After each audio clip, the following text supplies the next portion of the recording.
you'd gotten married, yeah, and you and your husband had said you're going to wait for 1 year before having kids. Right. Yes. This was by choice, so there was no By problem. choice, yes, First no year, problem. no baby, no Let's know problem. ourselves, yeah. Yes, you know, and that was it. That was nice, wasn't it? Then the second year, when did the panic begin to set in, if I will use that word? I'll probably say by the second year, you know, you're still expecting. But I think when it got to the fourth year, you know how, I wouldn't say I can actually pinpoint where the panic started setting in. Right. But if you, from my history, I know I had been told at some point that it might be difficult for you to have a baby. So when you just see some old man, you know, just go, just go have, you know. This was a doctor telling me. This was a doctor telling me, you know, because I had just had a polyp surgery, and he was like, you could have such challenges. Yeah. Right. What's a polyp surgery? Basically, I had a growth on my, somewhere around my cervix and all, which he had to take off, right? So after taking that off, I don't know what else he saw, because I know the first guy that did the scan said I had like my womb was like I had carried a baby before. I mean, that was another nasty encounter, you know. Wow. So when that happened, I now had to play back to say, okay, maybe what this guy said is actually playing out, you know. Yeah. So I wouldn't say I can actually say, okay, this is when the panic set in. But I know that in the fourth year, we actually decided to go have, I mean, we had done checks here and there. My husband had done his own surgery here and there because he equally was dealing with varicocele, you know, at that time. So we had gone past all of that. It was just now move on, right? So we went and now had ourselves properly checked out. And that was when I was told, in fact, we were both told it is impossible to have a baby naturally because, I mean, on my side, comma, on his side, comma, so What was it like getting that kind of news? I would say, and that's why, you know, I would always encourage people to just build themselves up from within. Because that was the last thing I expected to hear in such a dismissive manner. Not, maybe not dismissive, but it was just so bold. And, you know, it's impossible. They use the word impossible.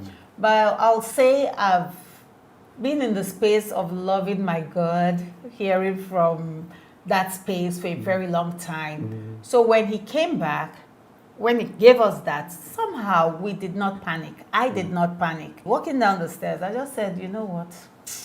Whether it's you, whether it's me, the word of God says there shall be none barren in the land, neither male nor female. So we just went about your business. And we just had fun. And we just lived like nothing was happening, you know. All we did was, I mean, by the next year, because this was October, so by January, we just said, okay, after all the New Year resolutions, we went back to the doctor where my husband had his surgery as well, to go tell him, hey, they said it is impossible. And that was when the doctor, too, this is now another doctor in Nigeria, says it takes just 1 egg and 1 sperm. I love it. So it wasn't eventually an IVF, it wasn't eventually any of this thing, it was nothing. The thing that they said was not possible. Nothing. It was, and that was why, and that's why her name had to be on CME. Yes, because it was clear. So little Chude. Sorry, my brain is slow. Because so literally, you have been told this was impossible. This is not a metaphor. This is like literally what a doctor said to you. Clearly. Yes. He didn't mince words. He didn't mince words. Yes. And so it's, you know, it's so powerful because the person that he said was impossible is right here. Right here. 18 years later. 18 years later. Right, so it was the 5th year that you took in. Yes. No, I took in, I had her just before the 5th year. Right, so from the 4th year going into the 5th year. Going into the 5th year. Yes. How did you hear the news? I mean, for those who have not read the book. This news was, I don't even know how it happened. You know, when we went to this doctor that said it takes 1 egg and one, he now asked me, when last did you see your period?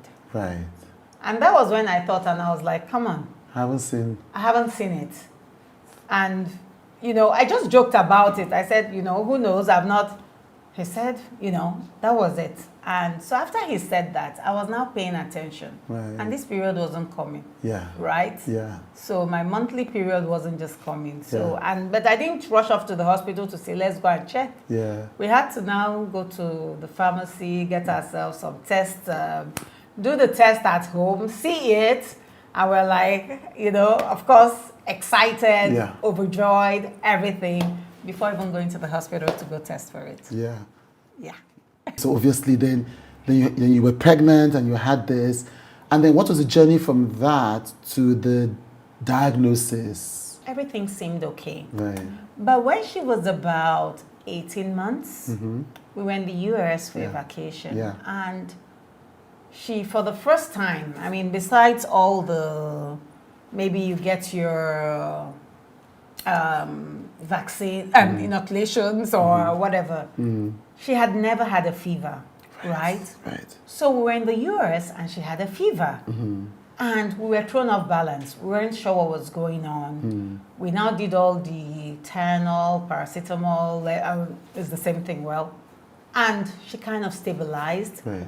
Then we went, at this time we're at my brother's house in Atlanta. So we went on to visit her auntie, Sue, in DC. Right. So, so when we moved over there to go visit her, she was okay, she was dancing, doing everything. So we assumed, we were so grateful that, that scare was over. Right. Then we returned to Nigeria. And when we got here, we enrolled her because she was quite clingy. We didn't know whether I had to do it, having waited for her, she comes, everybody's, so we now took her to a daycare not too far from the house, because the whole idea was start getting used to. She's done the crash thing. She did a lot of crying in the crash. So we pulled her out. Rather, the time was up there, but we just wanted her to mix with other children, act like she's in a school, so that when it's time to enroll her, she can go in. And that was how she came back one day, walking like she had a funny gait. Which was strange, because she has straight legs, so we started asking, because she started talking pretty early. Right. At about 8 months, she could talk. Oh, wow. So we were asking, did you fall down? Did you do this? No. We just felt, baby talk. We went to the school. What's going on? There's something fishy here. Nobody knew what was going on. So it was at that point we started the rat race. So we went from hospital, they'll do the checks, her blood levels dropped significantly. At some point, she had to get an infusion. In between, so she was just going in and out. They check her up, it appears that she's okay. She gets back home in a day or two, or same day, she's spiking a fever. So we tried quite a bit in Port Harcourt. They couldn't get the diagnosis at the time. So she was how old at this time? She was about, maybe, because this all started about 19 months, 18 months, 19 months. Yes. So we went back and forth till she was about 21 months. Right. Yes. Yeah, because when she was about 20 months or so, we were moved into Lagos. They ran everything. So at the point when we were waiting, they were suspecting juvenile arthritis. Right. And at that time, sadly, they couldn't run the test here. They had to send it to South Africa, and they said it would take 10 days for us to get the results. Right. And at this point, she was not walking, she was not talking. Meanwhile, by the time we came into Lagos, maybe because they had just pumped her dad's blood, she had just been transfused, she was still okay. So the doctors were like, what are people complaining about? What are you here for? But at this time, she couldn't use the restroom. So much was going on at the same time. And they told us we had to wait 10 days. Yeah. And when they checked her blood levels then, it was like, the level was like 5, something that was meant to be about 12 or so. It was really low. And the doctor was like, be positive, this might just be malaria. And I'm like, what? So I told the doctor then, you can't be more positive than you. I waited this long to have this child. I'm here with this child. You saw her walk into your office. She's not working, So it was at that point we had to come to an agreement to say, you know what? At this point, you really need to let my employers know that you can't go on. You've gotten to this point. I don't think we have 10 days, given how fast it had degenerated at the time. So it was at that point they wrote a letter to say this couldn't happen here, referred us overseas, and that was how we landed Children's Healthcare of Atlanta. They enrolled us for so many things. And I remember on a Sunday morning, the doctor walked in and says, hey, I shouldn't worry that from the test is a bone infection.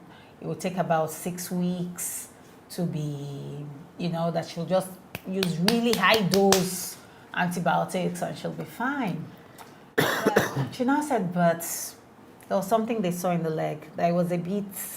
There's something they are not too sure of. It looked a bit, I can't remember the word, but more like gummy, know, and that they can't start anything till they get that looked into. So there was a last test which they needed to do, or rather run through, read before we could move on. So by the next day, or was it even that evening, I was expecting the same doctor to come in. But it wasn't. A different doctor came in asking, do you have family around and all. So apparently that was when I was told it's not a bone infection, that from the MIBG, which was some stuff they inject and they check, and it had the dye, they had seen it was neuroblastoma and that it was stage 4 because the primary site was the adrenal gland and it has moved from there to different parts. So that's why it was classified as stage 4 cancer. And that was how the journey started. People really have to get the book to read the full story, because it's an inspiring story. And the beauty of this and the gift that it is that there are people going through this exact thing or things like this. And in the vivid description, they're able to find hope. So I really ask people to go read this book or to recommend it to people who will be blessed, who are going through things and need to find hope. But just to summarize, how did the journey to recovery happen? The journey to recovery was equally another little scary part. Right. Because, and I tell people a lot that when you're going through stuff, right, especially trusting God, I think He just carries the whole burden. So I didn't quite know what I dealt with till, I was done. She started recovering, really well, really fast. But if you're in that space, you'll know that there's something called relapse. Like today as we speak, the few people in our circle that were diagnosed with the same thing while we were there, none of them survived it. Oh, wow. They all relapsed. Oh, wow. None of them. Right. So I would say, though she was picking up really nicely after the stem cell transplant, they started the Accutane, which is more like the oral therapy, she tolerated everything really well. But I think each time I had to come for her checks, because in the first year, we had to come every 3 months for her checks. Fear always crept in. Of course. So I think that was when I actually understood the enormity of what I'd been through. But before then, I think God was just, the adrenaline was really high. Yes. So I'm assuming that they recommended some therapies and all of that. So after you bounced back, how did you now begin to tackle the problem? They'll give you the whole protocol. Yeah. So they've given you your timetable, go to class. That's really what it was. Yeah. So I'll say I had so many coping mechanisms. At the time we were even living here, when we had gone through all the back and forth, I remember a friend, Eruviano, Auntie Eruvi, visited, and she left me with her, what we call a Walkman, CD player then. And there was a CD inside there. Okay. And the song that stood out for me there is this, Our Lord God Thou had made the heavens and the earth by thy great power. Yeah. And he has a part where it says, nothing is too difficult difficult for for you. him, Nothing yes. is too difficult. You know, so I would say I just held on Yeah. to the word, Yeah. you know, Yeah. at that time. Yeah. I just had to hold on to the word. I right. couldn't help myself, and there was no pretending. So I just had to rely totally on God. And I did a lot of talking to myself, Right. reassuring myself. And, you know, it was then that I would say her name came back. Right. Because though her first name is Inomama, Right. the middle name is Onsiemiye. Yeah. But at that time, Onsiemiye had to be activated immediately. Because I needed to remind myself Yeah. that indeed nothing is impossible Possible for with God. God. Yeah. And Yeah. I needed to keep speaking it over her life Right, at yeah. that time.